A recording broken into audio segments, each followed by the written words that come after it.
Hello students, welcome to my YouTube channel English with Akhilesh sir. तो आइए आज हम लोग प्रीपोजिशंस को आगे कंटिन्यू करते हैं।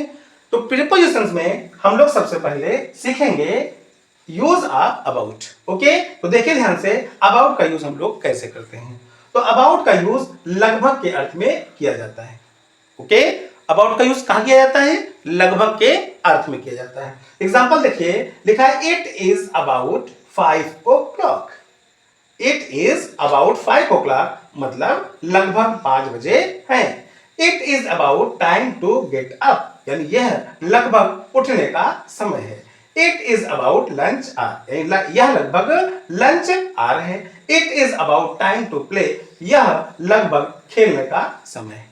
ओके, तो आपने देखा कि कितने अच्छे से हम लोगों ने यूज किया है अबाउट का। ओके, तो अबाउट का मतलब क्या होता है? लगभग। ओके, अबाउट का मतलब लगभग। ध्यान रखिएगा, नोट में क्या लिखा हुआ है बहुत ही अच्छे से समझने का प्रयास करें। अराउंड का भी प्रयोग अबाउट के अर्थ में होता है। अराउंड का भी प्रयोग अबाउट के अर्थ में होता है, परंतु अबाउट 5 o'clock का साधारण अर्थ होता है लगभग 6 बजे। लगभग 6 बजे किसका अर्थ होता है? अबाउट 5 o'clock का मतलब होता है, अबाउट 5 o'clock का साधारण अर्थ होता है लगभग 6 बजे। यहां 6 बजे ना होकर के अबाउट 5 o'clock का मतलब क्या हो जाएगा? इसका अर्थ लगभग 5 बजे हो जाएगा। क्या हो जाएगा? लगभग 5 बजे, लेकिन उससे अधिक नहीं। तो आई होप आपको इतनी बात समझ में आ गई होगी कि अराउंड का प्रयोग भी हम लोग किसकी तरह करते हैं? अबाउट की तरह। यानी जैसे अबाउट का अर्थ होता है लगभग, वैसे अराउंड का मतलब भी होता है लगभग। लेकिन ध्यान रखना कि अबाउट 5 o'clock का जो अर्थ होता है वो लगभग 5 बजे, उससे अधिक नहीं। ठीक है, चलिए अराउंड 6 o'clock का अर्थ होता है 6 बजे के आसपास, कुछ मिनट कम या बेशी। तो क्या डिफरेंस हुआ आपका? यानी अबाउट का मतलब हुआ क्या हुआ? लगभग 5 बजे, लेकिन उससे अधिक नहीं। अगर आप अराउंड लगा देंगे तो इसका मतलब हो जाएगा लगभग, और जो भी समय होगा वह समय आसपास या कुछ मिनट कम या बेशी में काउंट होगा। ओके, तो बात समझ में आ गई ना? अबाउट का मतलब क्या हुआ? लगभग हुआ। और अराउंड का मतलब भी क्या हुआ? लगभग हुआ।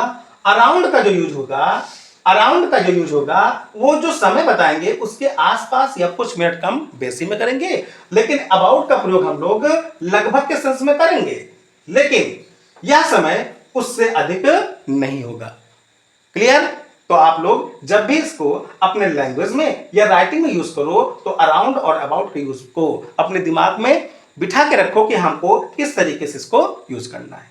आगे एग्जाम्पल देखिए तो और भी कंफर्म हो जाएगा। जैसे ही केम अराउंड 10 o'clock, वो लगभग 10 बजे आया। तो 10 बजे का मतलब ये हुआ, अराउंड जब लग गया तो हो सकता है कि वो 10 बजे के आसपास कुछ मिनट कम या बेशी में आया होगा। दे sang अराउंड 7 o'clock, यानी उन लोगों ने लगभग 7 बजे गाया।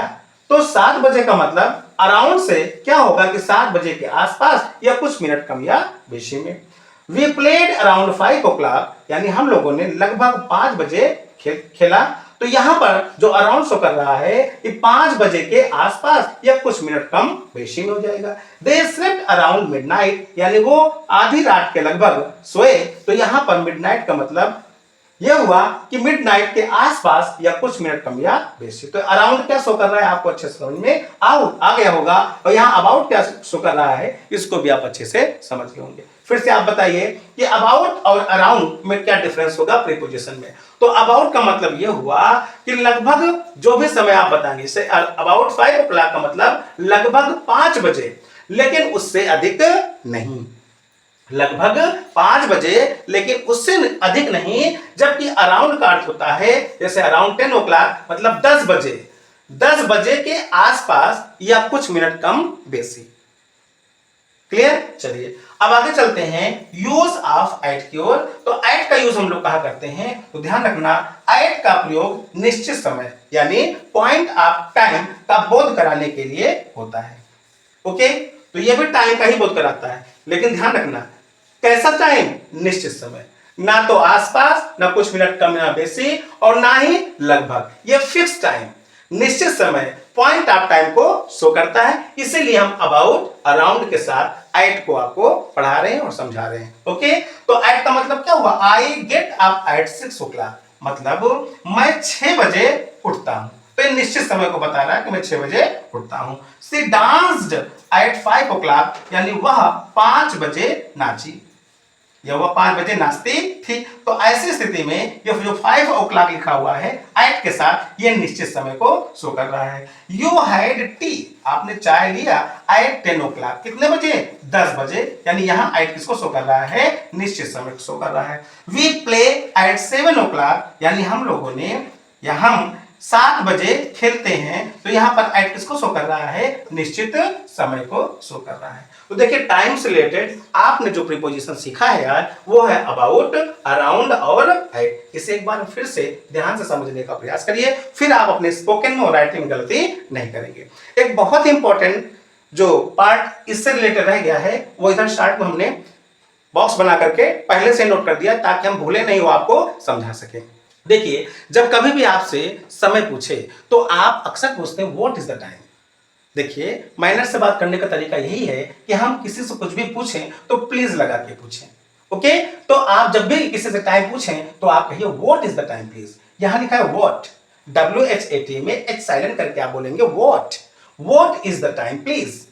कैसे बोलेंगे आप? What is the time please. और यही क्वेश्चन अगर आपसे कोई पूछे, यानी दूसरा कोई पूछे what is the time please, तब आप कैसे रिप्लाई करेंगे, कैसे जवाब आप देंगे? तो ध्यान रखिएगा, समय में कई तरह के समय होते हैं। जैसे कहते हैं 6:30 बज गए हैं, 6:15 बज गए हैं, 6:45 बज गए हैं, 6:10 हो गए हैं, या 6 बजने में 10 मिनट बाकी हैं। ऐसे हम लोग प्रश्नों का उत्तर देते हैं। तो कैसे देंगे आप इनका जवाब? इंग्लिश में ध्यान से देखिए और समझ करके उन प्रश्नों का उत्तर सहज भाव से दें। ओके, तो देखिए, अगर आपसे कोई पूछता है what is the time please, तो आप जब कभी भी क्वेश्चन पूछेगा तो टाइम के लिए हम लोग किसका यूज करते हैं? अभी आप लोगों ने देखा यहाँ हम लोग इट का यूज किए हैं। तो टाइम को शो करने के लिए हम लोग इट का प्रयोग करते हैं, और इट के साथ या तो इज या फिर इट के साथ वॉज। अगर प्रेजेंट में है तो इट इज, अगर पास्ट पूछ रहा है तो इट वॉज, दो ही यूज करेंगे आप। तो वर्तमान समय में अगर पूछता है कि what is the time please, what was the time please नहीं पूछ रहा है। अगर पूछे what is the time please, तो आपका जवाब इट इज से होगा।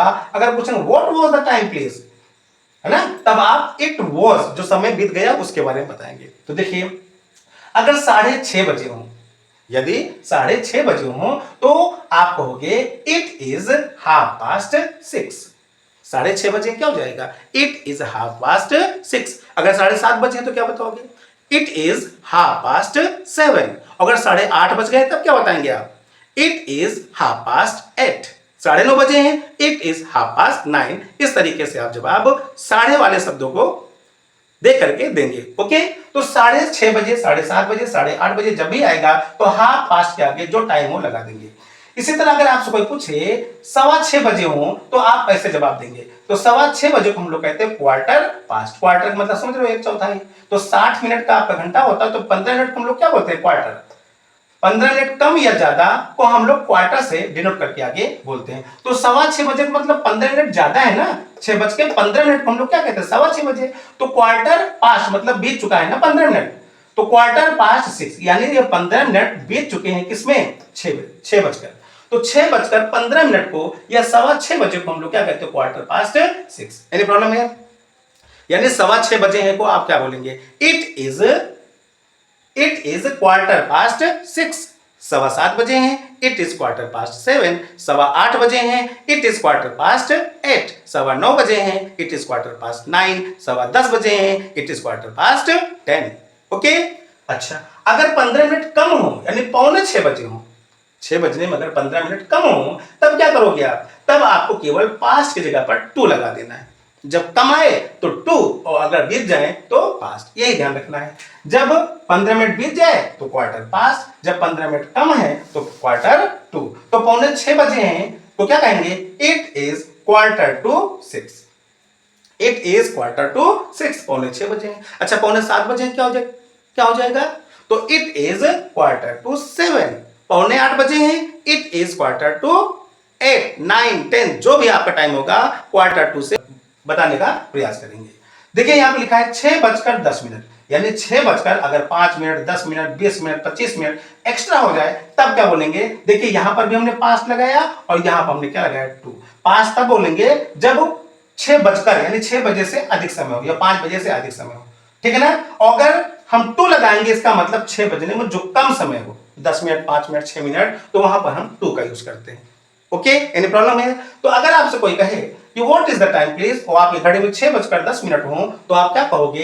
इट इज, क्या बोलोगे? इट इज 10 past 6, यानी 6:10 है। तो जितने मिनट पास हो गया उसको पहले लिखना है। 10 मिनट पास हो गया तो 10 मिनट, 20 मिनट पास हो गया तो 20 मिनट, 25 मिनट पास हुआ है तो 25 मिनट। तो जितने मिनट हुआ हो तो पास लगा के आप बता दोगे। 6:10 को क्या कहोगे? इट इज 10 past 6, जो बीत गया उसको पहले 10 past 6। ओके, एनी प्रॉब्लम है? अच्छा, अगर कहते 6 बजने में 10 मिनट बाकी हैं तब क्या कहोगे? जितने मिनट बाकी हैं उसको पहले कहोगे इट इज 10, और कितने बजने में? 6 बजने में तो 2 6, इट इज 10 to 6, यानी 10 मिनट बाकी हैं 6 बजने में। ओके, और 10 मिनट बीत गए हैं 6 बजकर। एनी प्रॉब्लम है? तो एक बार फिर से रिमाइंड करिए। अगर कोई आपसे पूछे what is the time please, तब आपको रिप्लाई करना इट इज 6:30 यानी 6:30 बजे हैं। इट इज 6:15 यानी 6:15 बजे हैं। इट इज 5:45 यानी 5:45 बजे हैं। इट इज 10 past 6 यानी 6:10 हैं। और इट इज 10 to 6 मतलब 6 बजने में 10 मिनट बाकी हैं। ओके, तो इस तरीके से आप टाइम को देख करके जवाब देना सीखें।